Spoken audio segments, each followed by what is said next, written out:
Siapa lo? Polisi. Awalnya ngaku sebagai anggota polisi, terungkap pekerjaan asli pria yang viral nyolot saat ditegur merokok sambil berkendara. Diketahui peristiwa ini bermula saat pria berpakaian putih marah setelah ditegur pengendara lain. Lantaran abu rokok si pria tersebut nyaris mengenai anaknya yang tengah dibonceng. Bukannya mematikan rokok, si pria yang mengaku polisi itu malah nyolot ketika ditegur.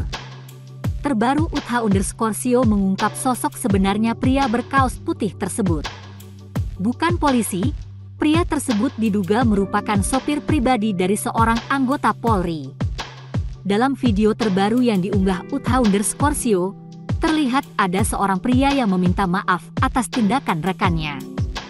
Pria yang meminta maaf diduga merupakan atasan dari pelaku. Sayangnya pria yang mengaku sebagai polisi itu tak hadir untuk meminta maaf secara langsung. Warganet pun menyayangkan hal tersebut. Warganet berharap ada tindakan tegas untuk si pria berkaos putih.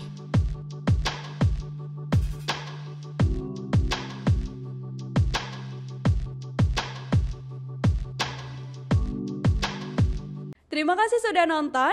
Jangan lupa like, subscribe, dan share ya.